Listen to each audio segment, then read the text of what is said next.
Holidays-nale, adu namma GT Holidays da. GT Holidays, South India's #1 travel brand. You know you are special when you're with GT Holidays. அடமானத்தில் இருக்கும் தங்க நகையை மீட்டு market விலையில் உடனடியாக விற்க சிறந்த வழி பிரைம் கோல்ட் ஹப். தொடர்புக்கு 9845551787. தங்கத்தை மட்டுமல்ல, உங்கள் தன்னம்பிக்கையையும் மீட்டு தருகிறோம். நம்மளோட இந்தியாவுடைய அணு தந்தை அப்படின்னு நாம அழைக்கப்படக்கூடிய ஹோமி பாபா, அவர் மிகப்பெரிய ஒரு விஞ்ஞானி. 1966 ஜனவரி மாதம் போயிங் 707 பிளைன்ல அவர் பயணிக்கும் போது அவருடைய விமானம் விபத்துக்குள்ளாகுது. அந்த விமான விபத்துல ஹோமி பாபா மரணம் அடைகிறார். இந்தியாவுடைய top scientist, number 1 nuclear scientist பயணித்த அந்த விமானம் விபத்துக்குள்ளானது ஏன் அப்படிங்கிற அந்த கேள்வி இன்று வரை மர்மமாகவே நீடிக்கிறது.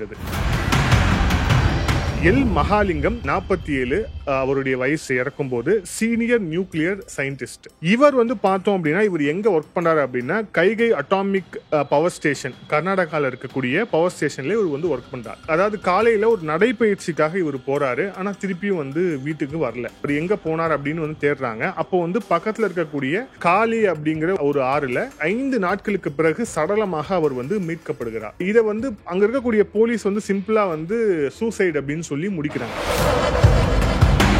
ஏப்ரல் 7ஆம் தேதி 2009 ரவிக்குமார் முலே அப்படிங்கிறவர் கைகை நியூக்ளியர் பவர் பிளான்ட்ல ஒரு எம்ப்ளாயி, மிக முக்கியமான ஒரு டிவிஷன்ல அவர் ஒரு எம்ப்ளாயா ஒர்க் பண்றாரு. இவரும் சந்தேகத்துக்கு இடமான ஒரு முறையில இவருடைய மரணம் நிகழுது. அந்த மரணத்துக்கான காரணம் என்ன அப்படின்னு இன்னைக்கு வரைக்கும் தெரியாத ஒரு சுச்சுவேஷனா தான் இருக்கு. அதே மாதிரி இதை போலீஸ் இன்வெஸ்டிகேஷன்ல அன்எக்ஸ்பிளைன்ட் அப்படின்னு சொல்லிட்டு அதை மூடி இருக்கிறாங்க. இந்தியாவுடைய வளர்ச்சியை பிடிக்காத, இந்தியாவுடைய வளர்ச்சியை தடுக்க வேண்டும். மிக குறிப்பாக இந்தியா இந்த அணு சம்பந்தமான விஞ்ஞானத்தில் அவர்கள் வளரக்கூடாது என்ற ஒரு எண்ணத்தில் இருக்கக்கூடிய ஒரு நாடு இதன் பின்னணியில் இருக்கிறதா? மிக முக்கியமாக வெளிப்படையாக சொல்லணும்னா CIA அப்படிங்கிற அந்த அமெரிக்காவுடைய உளவு அமைப்பு இதன் பின்னணியில் இருக்கிறதா அப்படிங்கிற அந்த சந்தேகம் அப்படிங்கிறது மிக வலுவாக இருக்கு.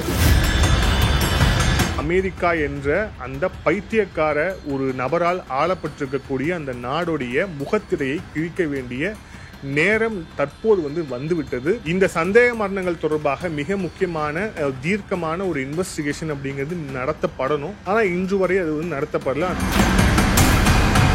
ஆதர் நேயர்களுக்கு அன்பு வணக்கம். கடந்த காணொலியில நம்ம அமெரிக்க உளவுத்துறையின் கொடூர முகங்கள் அப்படின்ட்டு ஒரு பதிவு போட்டிருந்தோம். அந்த பதிவுக்கு நல்ல வரவேற்பு இருந்தது. காரணம், அமெரிக்க உளவுத்துறை தொடர்பான, குறிப்பாக CIA அழைக்கப்படக்கூடிய அந்த உளவுத்துறை தொடர்பான பல தகவல்கள் இதுவரை நம்ம யாருமே வெளியே டிஸ்கஸ் பண்ணாத ஒரு விஷயம். ஆனா இதை நம்ம டிஸ்கஸ் பண்ண வேண்டிய அந்த கட்டாயத்திற்கு நம்மளை தள்ளியது டொனால்ட் ட்ரம்ப். எப்போ இந்த பாகிஸ்தானுடைய இந்த ஃபேக் மார்ஷல் அசீம் முனீர் அப்படிங்கிற அந்த பயங்கரவாத குழு தலைவனை தன்னுடைய வெள்ளை மாளிகையில அழைத்து விருந்தோம்பலிட்டு விருந்து கொடுத்தாரோ அந்த நபர், அதன் பிறகு பாகிஸ்தானோட தொடர்ச்சியாக ட்ரம்ப் காட்டக்கூடிய அந்த நெருக்கம் அப்படிங்கிறது மிக நிச்சயமாக இந்தியாவுக்கு விடப்பட்டிருக்கக்கூடிய மிக முக்கியமான ஒரு ஆபத்தா தான் கருதணும். அது கருத வேண்டிய கட்டாயம் அப்படிங்கிறது இருக்கு. அதை தாண்டி இதனால வரக்கூடிய விளைவுகள் எப்படிலாம் இருக்கும் அப்படிங்கிறதை நாம் சந்திக்க, வரும் நாட்களில் சந்திப்பதற்கும் நான் தயாராக இருக்க வேண்டும் அப்படிங்கறத நோக்கிதான் அந்த பதிவு இருந்தது. அதற்கு இந்த ஒட்டுமொத்த தேசத்தையும் தயார் செய்யும் விதமாக தான் பிரதமர் ஒரு பேச்சுல சொல்லும் போது நாடும் தயார் நானும் தயார் அப்படின்னு சொல்லியிருந்தார். நானும் தயார் அப்படின்னு சொன்னதுக்கான காரணம் என்ன அப்படிங்கறது நம்ம வெளாவரியா அந்த போன காணொலியில பேசியிருந்தோம். அந்த காணொலி முடியும் போதே நான் ஒரு விஷயம் சொன்னேன். இந்த அமெரிக்காவுடைய இந்த கொடூர முகம் அப்படிங்கிறது இந்தியாவை நோக்கி கடந்த காலங்களிலும் சரி, இப்பவும் சரி, வருங்காலத்திலும் சரி எந்த அளவுக்கு மோசமாக இருக்க போகுது அப்படிங்கறத ஒரு கோடிட்டு காட்டும் விதமா ஒரு சில விஷயங்களை நம்ம சொல்லியிருந்தோம். இப்போ மீண்டும் அதே மாதிரி இந்த அமெரிக்காவுடைய உளவுத்துறை சம்பந்தமா பேசுவதற்கு 1000 விஷயங்கள் இருக்கு. ஏன்னா அத்தனை கொடூரமான முகங்களை இந்தியா எந்தெந்த இடத்துல எல்லாம் வளரணும் அப்படின்னு நினைச்சதோ அந்த இடத்துல எல்லாம் அதை தடுத்து அதை சதியின் மூலமாக முறியடித்தது இந்த அமெரிக்காவுடைய இந்த அரசாங்கம் அப்படிங்கறத நம்ம பல இடங்கள்ல பதிவு பண்ணிருக்கிறோம். மீண்டும் இந்த காணொலியில பல ஆதாரங்களோடு பல முக்கியமான ஒரு விஷயங்களை இதுல பேசலாம். இதுல to start with Chetan Kothari அப்படிங்கிற ஒரு நபர். இவர் வந்து பாம்பே ஹைகோர்ட்ல ஒரு பப்ளிக் லிட்டிகேஷன் பெட்டிஷன் வந்து போடுறார், பொதுநல வழக்கு போடுறார். அந்த வழக்குல அவர் சொன்ன விஷயங்கள் பல பேருக்கு வந்து அதிர்ச்சியாக இருந்தது. அந்த வழக்குல அவர் சொன்ன மிக முக்கியமான ஒரு விஷயம் என்ன அப்படின்னா, 2010 இருந்து 2014 வரை இந்தியாவில் இருக்கக்கூடிய இந்த அணு உலை அப்புறம் வந்து அணு விஞ்ஞானிகள்ல பல பேர் வந்து மர்மமான முறையில் உயிரிழந்திருக்கிறார்கள். அவங்க எப்படி இறந்தாங்கன்னே தெரியல. இது சம்பந்தமாக விசாரிக்க ஒரு ஸ்பெஷல் இன்வெஸ்டிகேஷன் டீம் வந்து அமைக்கணும் அப்படின்ட்டு வந்து அந்த சேத்தன் கோதாரி அந்த மனுவில் வந்து அவர் சொன்னார். இதுவே பலருக்கு அதிர்ச்சியாக இருந்தது.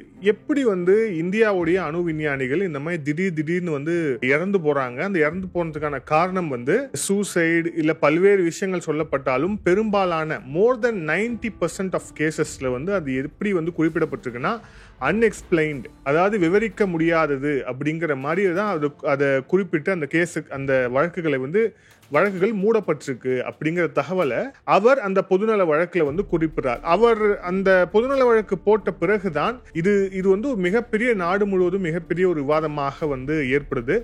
ஆனா பல ஊடகங்கள் அதை வந்து இருட்டடிப்பு செய்யறாங்க. ஆனா இப்ப மீண்டும் அது தொடர்பான விவாதம் தொடங்கியிருக்கு. இப்ப அந்த பொதுநல வழக்குல அவர் சொன்ன மிக முக்கியமான விஷயங்கள் என்னென்ன அப்படின்னு பார்ப்போம். அதுல அவர் சொல்லும் போது என்ன சொல்றார் அப்படின்னா, கிட்டத்தட்ட 15 ஆண்டுகளாக இந்தியாவுடைய பல நியூக்ளியர் ஸ்டேஷன்ஸ்ல வந்து பணிபுரியக்கூடிய பொறியாளர்கள், மிக முக்கியமான பொறியாளர்கள், டாப் சயின்டிஸ்ட், அதாவது மிக முக்கியமான விஞ்ஞானிகள் எல்லாமே வந்து மர்மமான முறையில் இறந்திருக்கிறார்கள். இதற்கான காரணம் என்ன அப்படிங்கிறது வந்து தெரியல. ஸோ இதை இன்வெஸ்டிகேட் பண்ணணும்னு சொல்றது மட்டும் இல்லாம எங்கெங்க இந்த சம்பவங்கள் நடந்திருக்கு அப்படிங்கிறதையும் ஒரு பட்டியல் போடுறார். அதுதான் மேலும் வந்து அதிர்ச்சியை ஏற்படுத்துது. அந்த பட்டியலில் என்ன சொல்றாரு அப்படின்னா, பார்க், அதாவது Baba atomic research centre, park, அவங்களே வந்து என்ன பண்ணிருக்காங்க அப்படின்னா கிட்டத்தட்ட 680 ஸ்டாஃப் கடந்த 15 ஆண்டுகள்ல கிட்டத்தட்ட 680 பேர் இறந்து போயிருக்காங்க அப்படிங்கறத அவங்க அபிஷியலாவே டாக்குமெண்ட் பண்ணிருக்காங்க அப்படிங்கறத டாக்குமெண்ட்டை அவருடைய மனுவுல இணைக்கிறார். அதை தாண்டி இன்னொரு விஷயம் பண்றாரு. என்னன்னா, பரோடா ஹெவி வாட்டர் பிளான்ட், அங்க அந்த ஒரு இடத்துல மட்டும் கிட்டத்தட்ட 26 மர்ம மரணங்கள் நடக்குது. அதே மாதிரி இந்த கோட்டா, அதுக்கப்புறம் நம்மளுடைய தூத்துக்குடி உள்ளிட்ட பகுதியில் இருக்கக்கூடிய அந்த பிளான்ஸ்ல 30 முதல் கிட்டத்தட்ட 30 பேர் வந்து மர்மமான முறையில் இறந்திருக்கிறார்கள் அப்படின்னு அவருடைய அந்த பெட்டிஷன்ல இருக்கு. அது மட்டும் இல்லாம மிக முக்கியமா Indira Gandhi centre of atomic research Kalpakkam, நம்மளுடைய கல்பாக்கத்துல அங்க வந்து பணிபுரிந்த கிட்டத்தட்ட 92 பேர் மர்மமான முறையில் இறந்து போயிருக்கிறார்கள் அப்படின்ட்டு அவர் வந்து ஒரு நீண்ட ஒரு பட்டியலை அவர் வந்து அந்த பொதுநல வழக்குல வந்து வெளியிட்டது அப்படிங்கிறது ஒரு அதிர்ச்சியை வந்து ஏற்படுத்தியது. இது சம்பந்தமான அந்த வழக்கு அப்படிங்கிறது நடந்தது.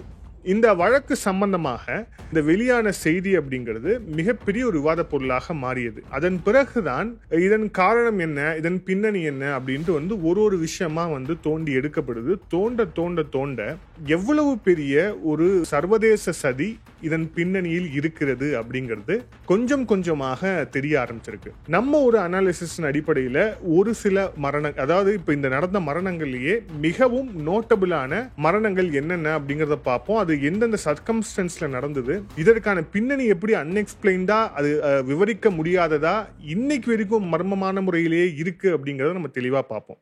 நம்ம ஒரு லேட் 60s இருக்கவங்களுக்கு மிக நிச்சயமாக இந்த சம்பவம் அப்படிங்கிறது நினைவில் இருக்கும். அப்கோர்ஸ் 90s கிட்ஸ்கோ இல்ல 2K கிட்ஸ்கோ இதை பத்தி தெரியறதுக்கான வாய்ப்பு இல்லை. நம்மளோட இந்தியாவுடைய அணு தந்தை அப்படின்னு நாம அழைக்கப்படக்கூடிய ஹோமி பாபா, அவர் மிகப்பெரிய ஒரு விஞ்ஞானி.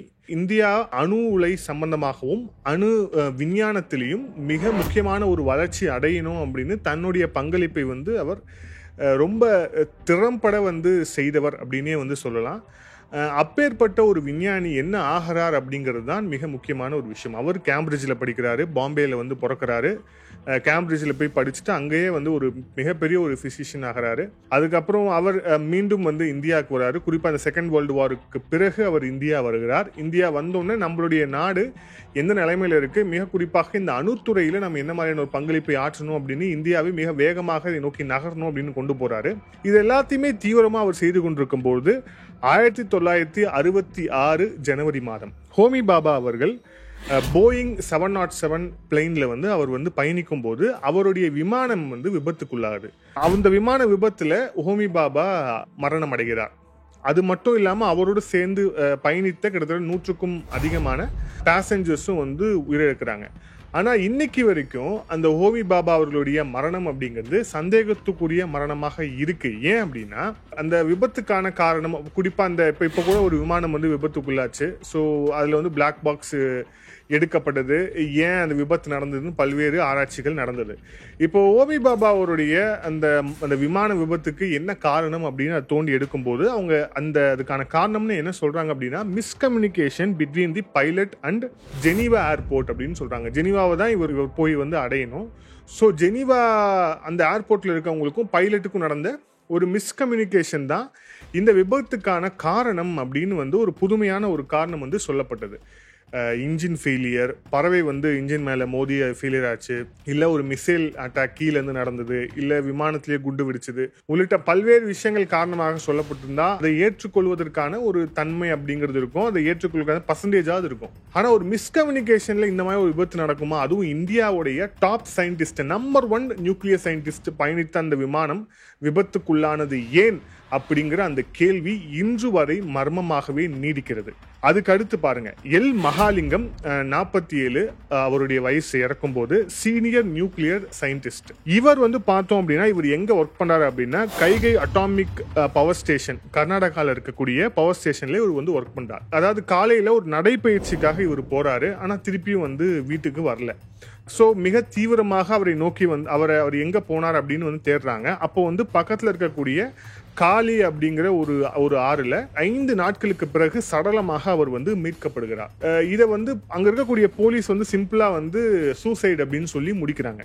இது அவர் வந்து தற்கொலை செய்து கொண்டார் அப்படின்னு வந்து முடிக்கிறாங்க. ஆனா அவர் தற்கொலை செய்து கொண்டதுக்கான காரணமா அங்க என்ன சொல்றாங்க, குறிப்பா ராம் குப்தா அப்படிங்கிறவர் தான் வந்து அந்த உத்தர் கன்னடாவுடைய எஸ்பி.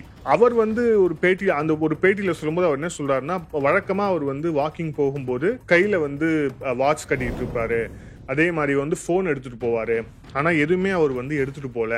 ஸோ இதுல இருந்தே வந்து அவர் சூசைட் தான் பண்ண போறாரு அப்படிங்கிறது தெரியுதுன்னு சொல்லிட்டு ஒரு எஸ்பி, ஒரு மாவட்ட எஸ்பிக்கு என்ன இருக்க முடியும்? ஸோ அந்த மாதிரி அவர் வந்து சொல்றார். இதை காட்டி அது வந்து சூசைட்னு சொல்லிட்டு அந்த வழக்கு வந்து மூடப்படுது. ஆனா அவருடைய உறவினர்கள், குறிப்பாக அவருடைய குடும்பத்தார் இதை வந்து சூசைடா ஏற்றுக்கொள்ள விரும்பல. ஏன்னா அவருடைய அந்த மனோதிடம் அப்படிங்கிறதும் இந்த நாட்டுக்கு மிக முக்கியமான ஒரு பங்களிப்பு அளிக்க வேண்டும் அவர் காட்டின தீவிரமும் அவருடைய உடல்ல அவருடைய ஆரோக்கியத்தில் அவர் வைத்திருந்த நலனும் இது எல்லாத்தையுமே வச்சு அவர் வந்து தற்கொலை செய்வதற்கு வாய்ப்பே இல்லை அப்படின்னு சொல்றாங்க. அதே மாதிரி ரெண்டாவது அவங்க எழுப்பின மிக முக்கியமான சந்தேகம் என்ன அப்படின்னா, சூசைட் பண்ணிக்கிறவங்க அட்லீஸ்ட் வந்து சூசைட் நோட்டாவது எழுதி வச்சுட்டு போவாங்க, இந்த மாதிரி என்னுடைய தற்கொலைக்கு இதுதான் இது காரணம், வேற யாரும் காரணம் இல்லை, அந்த மாதிரி சூசைட் நோட்டாவது எழுதி வச்சுட்டு போவாங்க. அந்த மாதிரி நோட் கூட அங்க வந்து கிடைக்கல. அப்ப இது எப்படி வந்து இதை தற்கொலை அப்படின்னு வந்து எப்படி இதை வந்து வரையறுக்க முடியும் அப்படின்னு அவங்க குடும்பத்தார் கேள்வி எழுப்பினாங்க. இன்று வரை அந்த மரணம் வந்து சந்தேகத்துக்குரிய மரணமாக இருக்கிறது. இந்த மரணம் நடந்தது 2009 ஜூன் 8ஆம் தேதி தான் இந்த மரணம் வந்து நடந்தது. இவர் மிக முக்கியமான ஒரு நியூக்ளியர் சயின்டிஸ்ட். இதன் பிறகு பாருங்க, ஏப்ரல் 7ஆம் தேதி 2009 ரவிக்குமார் முலே அப்படிங்கிறவர் கைகை நியூக்ளியர் பவர் பிளான்ட்ல ஒரு எம்ப்ளாயி, மிக முக்கியமான ஒரு டிவிஷன்ல அவர் வந்து ஒரு எம்ப்ளாயா வந்து ஒர்க் பண்றாரு. இவரும் வந்து சந்தேகத்துக்கு இடமான ஒரு முறையில வந்து இவருடைய மரணம் வந்து நிகழுது. அந்த மரணத்துக்கான காரணம் என்ன அப்படின்னு வந்து இன்னைக்கு வரைக்கும் வந்து தெரியாத ஒரு சுச்சுவேஷனா தான் இருக்கு. அதே மாதிரி இதை வந்து போலீஸ் இன்வெஸ்டிகேஷன்ல அன்எக்ஸ்பிளைன்டு அப்படின்னு சொல்லிட்டு அதை வந்து மூடி இருக்கிறாங்க. அதாவது இதை வந்து கண்டுபிடிக்க முடியல, இதை வந்து வரையறுக்க முடியல, இது என்னன்னே தெரியல அப்படின்னு சொல்லிட்டு அன்எக்ஸ்பிளைன் சொல்லியிருக்காங்க. இதுவும் ஒரு சந்தேக மரணம். அடுத்ததுதான் மிக முக்கியமானது, பாபா அட்டாமிக் ரிசர்ச் சென்டர். அதுதான் வந்து இந்தியாவுடைய மிக முக்கியமான ஒரு அட்டாமிக் ரிசர்ச் சென்டர். அணு விஞ்ஞானம் தொடர்பாக இந்தியாவுடைய பல ஆராய்ச்சிகளுடைய தொடக்கம், முன்னோட்டம் எல்லாமே அங்கதான். அந்த ரிசர்ச் சென்டர்ல ஒர்க் பண்ண 2 முக்கியமான ரிசர்ச்சர்ஸ், உமங் சிங், அதுக்கப்புறம் வந்து பார்த்தா பர்தீம் பக், இந்த 2 பேரும் வந்து மர்மமான முறையில் இறந்து கிடக்கிறார்கள். அது எப்படி இவங்க 2 பேரும் வந்து மர்மமான முறையில் இருக்கிறாங்கிறதே ஒரு கேள்வி. ஒருத்தர் சூசைட் பண்ணலாம், 2 பேர் ஒன்னா போய் சூசைட் பண்ணுவாங்களே போன அந்த கதை அப்படிங்கிறது நம்ம எங்கே கேள்விப்பட்டிருப்போம் அப்படின்னா இந்த காதலர்களில் கேள்விப்பட்டிருப்போம், குடும்பத்தில் கேள்விப்பட்டிருப்போம், இந்த விஷயம்லாம் கேள்விப்பட்டிருப்போம். ஆனால் ஒரு கொலீக்கு 2 பேரும் ஒரே ப்ராஜெக்டில் ஒர்க் பண்ணுறாங்கன்னு வச்சுக்கலாம். ஒரு யங் சயின்டிஸ்டாக இருக்காங்க 2 பேரும். அவங்க எப்படி 2 பேரும் ஒன்றா மரணிக்க முடியும் அப்படிங்கிற மிக முக்கியமான ஒரு கேள்வி அப்படிங்கிறது எழுந்தது. இன்னும் கேட்டால் அது தற்கொலைன்னு வர்ணிக்க முடியாமல் என்ன பண்ணுறாங்க அப்படின்னா அந்த அட்டாமிக் சென்டர்லேயே ஒரு வெடி விபத்தில் அவங்க இறக்குறாங்க அப்படின்ட்டு தகவல் வெளில சொல்லப்பட்டது. ஆனால் அந்த சம்பவம் நடக்கும்போது இந்த மாதிரி வெடி விபத்து ஏற்படும் விதமான எந்த ஒரு பார்ட்டிகல்ஸும் சப்ஸ்டன்ஸும் அவங்க கையில் இல்லை. அவங்க கையில் இல்லாத போது அந்த விபத்து எப்படி அங்கே நடந்தது அப்படிங்கிறது மிக முக்கியமான ஒரு கேள்வி. அதே மாதிரி இந்த மாதிரி ஒரு லேப்ல இந்த மாதிரி ஒரு ஆக்சிடென்ட் நடக்குது அப்படின்னா குறைஞ்சபட்சம் இந்த தீயணைப்பு கருவி அப்படிங்கிறது அங்கேயே இருக்கும். இந்த மண், அப்புறம் அந்த பெரிய பெரிய சிலிண்டர்ஸ் அப்படின்னு சொல்லிட்டு அந்த ஃபயர் எக்ஸ்டிங்யூஷன் சொல்லுவோம், அதை எல்லாமே அங்கே வச்சிருப்பாங்க. அதை வைத்து நெருப்பை அணைக்க முடியும். அது அங்கே இல்லையா இருந்ததா அப்படிங்கிறது தெரியல. அதே மாதிரி இந்த சம்பவம் ஒரு விபத்து நடைபெற்றிருக்கிறதுன்னு சொல்லி தகவல் கொடுத்த பிறகு கிட்டத்தட்ட 45 நிமிஷம் கழித்து தான் இந்த தீயணைப்பு துறையுடைய வாகனமும் அங்கே வருது. ஸோ இந்த மாதிரி ஒரு ரிசர்ச் சென்டருக்கு பக்கத்திலேயே அந்த கேம்பஸ்லேயே வழக்கமாக இந்த ஃபயர் இன்ஜின் அந்த வேன் அப்படிங்கிறது இருக்கும், இல்லை ஸ்டேஷன் அருகில் இருக்கும். ஆனால் 45 நிமிஷம் தாமதமாக அங்கே வருது அப்படின்னா இது எப்படி நடந்தது அப்படின்றதுக்கான அந்த கேள்வி அப்படிங்கிறது இன்னைக்கு வரைக்கும் இருக்கு. அது சம்பந்தமான விஷயங்கள் இன்று வரை ஒரு சந்தேகத்துக்குரிய ஒரு விஷயமாவே இருக்கு. அதே மாதிரி இதை உமங்கோடைய ஃபேமிலியும் சரி, அதே மாதிரி பார்த்தாவுடைய ஃபேமிலியும் சரி, இது ஒரு சந்தேகமான இது சம்பந்தமான விசாரணை நடத்தப்பட வேண்டும் அப்படின்ட்டு அவங்க சொல்றாங்க. ஆனா இன்று வரை அதுல மிக முக்கியமான எந்த ஒரு பிரேக் த்ரூவும் அதுல கிடைக்கல. இப்ப அடுத்து பாருங்க, உமா ராவ் அப்படிங்கிற ஒரு விமன் சயின்டிஸ்ட் 2011 ஏப்ரல் 30 இவங்க பாபா அட்டாமிக் ரிசர்ச் சென்டருக்கு பக்கத்துல இருக்கக்கூடிய ஒரு கேம்பஸ்ல இவங்க குடியிருக்கிறாங்க. இவங்களும் மர்மமான முறையில் இறந்து விடுகிறார். இவங்க சூசைட் பண்ணிக்கிட்டாங்க அப்படின்னு சொல்லிட்டு அந்த கேஸ் மூடப்படுது. அதற்கான காரணமாக அவங்க என்ன சொல்றாங்க அப்படின்னா இர்ரிட்டபிள் பவுல் சிண்ட்ரோம், IBS சொல்லக்கூடிய ஒரு சிண்ட்ரோம், ஒரு நோய் அவங்களுக்கு இருந்தது. கடந்த 20 வருஷமா அவங்களுக்கு இருந்தது. அதனாலதான் அவங்க இறந்து போனாங்க அப்படின்னு சொல்லிட்டு இந்த கேஸை மூடிட்டாங்க. 20 வருஷமா இந்த IBS சிண்ட்ரோம் இருந்த ஒரு நபர் எப்படி ஆக்டிவா அங்க சயின்டிஸ்டா இருக்க முடிஞ்சுச்சு. அவங்க லேடி சயின்டிஸ்ட் மட்டும் கிடையாது, அவங்க இந்தியன் உமன் சயின்டிஸ்ட் அசோசியேஷனுடைய ஃபார்மர் லீடரும் கூட, முன்னாள் தலைவர். அந்த அசோசியேஷனுடைய முன்னாள் தலைவர், அதை சிறப்பாக வழிநடத்தியவர். அதே மாதிரி அவரும் ஒரு விஞ்ஞானி. மிக குறிப்பாக இந்த அணு சம்பந்தமாக மிக முக்கியமான கான்ட்ரிபியூஷன்ஸை கொடுத்த ஒரு விஞ்ஞானி, ஒரு பெண் விஞ்ஞானி. அவர் எப்படி தற்கொலை செய்து கொள்கிறார் அப்படிங்கிறது மிகப்பெரிய ஒரு கேள்வியா இருக்கு. இன்று வரை அது மிகப்பெரிய ஒரு கேள்வியாகவே, ஒரு சந்தேக மரணமாகவே நீடிக்குது அப்படிங்கிறத பார்க்கிறோம். அடுத்த நபர் பாருங்க, மகாதேவன் பத்மநாபன் ஐயர், 48 வயது நிரம்பிய ஒரு மெக்கானிக்கல் இன்ஜினியர். இவர் அதே அந்த பாபா அட்டாமிக் ரிசர்ச் சென்டர்ல தான் ஒரு பொறியாளராக அவர் பணியாற்றுறார். சோ அவருடைய மரணமும், இவருடைய வீடு அப்படிங்கிறது சவுத் மும்பைல இருக்கு. இவருடைய மரணமும் இதே மாதிரி ஒரு மர்மமான முறையில் இவரும் உயிரிழக்கிறார். இதற்கான காரணம் என்ன, இதற்கான யார் இதை செய்தது அப்படிங்கிறது இன்று வரை மர்மமாவே இருக்கு. அதே மாதிரி ஒரு போஸ்ட்மார்ட்டம் ரிப்போர்ட்ல அவருக்கு ஹார்ட் அட்டாக் வந்துடுச்சு, அதனால அவர் இறந்துட்டாரு அப்படின்னு சொல்லிட்டு இந்த கேஸ் மூடப்படுது. இது நடந்தது 2010 பிப்ரவரி 22 இப்போ அடுத்த ஒரு மரணத்தை பாருங்க, மே 12 2012 முகமது முஸ்தபா அப்படிங்கிற ஒரு சயின்டிஸ்ட். இவர் Indira Gandhi centre of atomic research centre, Kalpakkam, நமக்கு சென்னையில் அருகாமை இருக்கக்கூடிய கல்பாக்கம். இங்க அவர் ஒரு யங் சயின்டிஸ்டா இவர் பணியாற்றுறார். இவரும் மர்மமான முறையில் இறக்கிறார். இவரும் தற்கொலை செய்து கொண்டார் அப்படின்னு சொல்லப்படுது. இதுல ஒரு கூடுதலான விஷயம் என்னன்னா, அவருடைய பாக்கெட்ல இருந்து நாங்க சூசைட் நோட்டை எடுத்தோம் அப்படின்ட்டு போலீஸ் சொல்லியிருக்கிறாங்க. இதுல ஒரு பேசிக்கான விஷயம் பாருங்க, எல்லா மதங்களும், இந்து மதம் உட்பட எல்லா மதங்களுமே தற்கொலைக்கு எதிரான மதங்கள் தான். அதுவும் அதுல குறிப்பாக தீவிரமா இருக்கக்கூடியது இஸ்லாம். ஸோ ஒரு இஸ்லாமியர், ஒரு இஸ்லாம் மார்க்கத்தை சேர்ந்தவர், அவங்க அது ஹராம், அந்த தற்கொலை அப்படிங்கிறதே ஹராம்னு அவங்க சொல்லுவாங்க. ஸோ அப்பேற்பட்ட ஒரு மதத்தை சேர்ந்தவர், மத நம்பிக்கையும் உடையவர், அவர் எப்படி தற்கொலை செய்து கொண்டார் அப்படிங்கிற ஒரு கேள்விக்கு இன்று வரை பதிலே கிடைக்கல. அவருடைய குடும்பமும் இது சம்பந்தமான விஷயங்களை தொடர்ச்சியா சந்தேகத்தை எழுப்புறாங்க அப்படிங்கிறத பார்க்குறோம். ஓகே, இது எல்லாமே குறிப்பாக இந்தியாவுடைய அணு உலை சம்பந்தமாக அணு உலையில பணியாற்றக்கூடிய மிக முக்கியமான ஒரு நபர்களுடைய மரணங்கள். இது எல்லாமே இவர்கள் அனைவருமே ஏதாவது ஒரு மிக முக்கியமான ஒரு ப்ராஜெக்ட்ஸுக்கு ஒரு லீடாகவோ இல்ல அந்த கன்சல்டன்ட் லீடாகவோ இல்ல மிக முக்கியமான ஒரு அவங்களுடைய அறிவை பகிரக்கூடிய இடத்துலயோ இவங்க எல்லாருமே இருந்திருக்கிறாங்க அப்படிங்கிறது இதுல நோட்டபிளான ஒரு மிக முக்கியமான ஒரு பாயிண்ட். ஓகே, இப்ப அடுத்து பாருங்க, அக்டோபர் 7ஆம் தேதி 2013 இதுல இந்த காலகட்டத்துல இந்தியாவுடைய 2 சீஃப் இன்ஜினியர்ஸ் கே கோஷ் அதுக்கப்புறம் அபினாஷ் சிவம் இந்த 2 பேரும் மர்மமான முறையில் ஒரு ரயில்வே ட்ராக் பக்கத்துல இறந்து கிடக்குறாங்க. இதுக்கான காரணம் என்ன, இந்த கேஸ் என்ன ஆச்சு அப்படிங்கிறதுக்கான எந்த ஒரு பதிலும் இல்லை.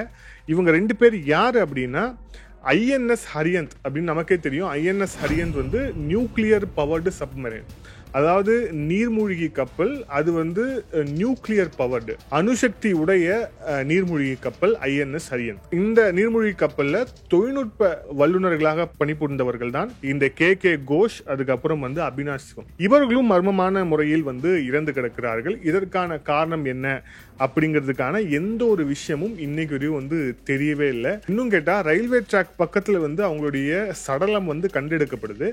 ஒருவேளை ரயில் மோதி அவர்கள் இறந்திருந்தாருங்க அப்படின்னா அவங்களுடைய சடலத்துல சம்பந்தமான அடிபட்டிருக்கணும், காயங்கள் இருந்திருக்கணும். ஆனா இதை இன்வெஸ்டிகேட் பண்ண பார்த்தசாரதி அப்படிங்கிற ஒரு GRP சர்க்கிள் இன்ஸ்பெக்டர் அவர் என்ன சொல்லியிருக்காரு அப்படின்னா, there were no suspicion marks in their body. எந்த விதமான காயமோ இல்ல எந்த விதமான ஒரு இதுவும் அவங்களுடைய சடலத்துல இல்ல அப்படின்ட்டு அவர் சொல்றார். அப்போ எந்த ஒரு காயமுமே இல்லாம அவங்க எப்படி அங்க இறந்து கிடந்தாங்க அப்படிங்கிறது மிகப்பெரிய ஒரு கேள்வி. நேயர்களே, இது எல்லாமே இந்தியாவுடைய அணு உலை, இந்தியாவுடைய அணு சம்பந்தமான ஆராய்ச்சி, அதுவும் குறிப்பாக அணு சம்பந்தமான ஆயுத தயாரிப்புன்னு சொல்லிட்டு நம்மளுடைய இந்த நியூக்ளியர் சிஸ்டத்துல ஏதோ ஒரு இடத்துல மிக முக்கியமான ஒரு பங்காற்றியவர்கள் தான் இவர்கள் எல்லாருமே. இவங்க எல்லாருடைய மரணமும் சந்தேகத்துக்குரிய ஒரு மரணமாக தான் இன்று வரை நீடிக்கிறது. ஸ்டார்ட் ஃப்ரம் நம்மளுடைய ஹோமி பாபா தொடர்பாக மிக முக்கியமான ஒரு பதிவை, ஒரு ஆராய்ச்சி பதிவை மிக விரைவில் நாம் வெளியிடுவோம். அது சம்பந்தமான நிறைய தகவல்கள் இருக்கு. பல நாடுகள், மிக குறிப்பாக அமெரிக்கா என்ற அந்த பைத்தியக்கார ஒரு நபரால் ஆளப்பட்டிருக்கக்கூடிய அந்த நாடுடைய முகத்திரையை கிழிக்க வேண்டிய நேரம் தற்போது வந்துவிட்டது. இவர்கள் யார், இந்த உலகத்துக்கு என்ன சொல்ல நினைக்கிறாங்க அப்படிங்கிறத, இவங்க எப்படி நடந்துகிட்டாங்க அப்படிங்கிறத வச்சு இவங்களை தோலுரித்து காட்ட முடியும். ஸோ அதற்கான நேரம் நெருங்கி விட்டது. இந்த சந்தேக மரணங்கள் தொடர்பாக மிக முக்கியமான தீர்க்கமான ஒரு இன்வெஸ்டிகேஷன் அப்படிங்கிறது நடத்தப்படணும். ஆனால் இன்று வரை அது நடத்தப்படல. அதனால தான் அது பொதுநல வழக்காகவே தொடரப்பட்டது.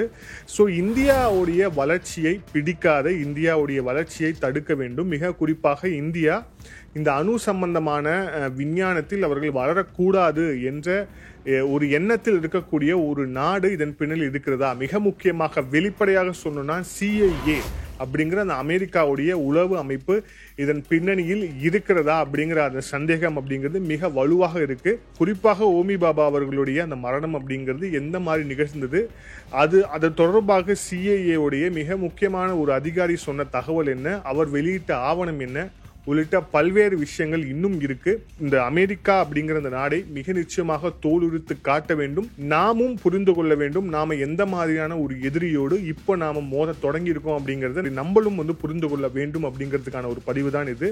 அடுத்த பதிவில் மீண்டும் உங்களை சந்திக்கிறேன். நன்றி, வணக்கம்.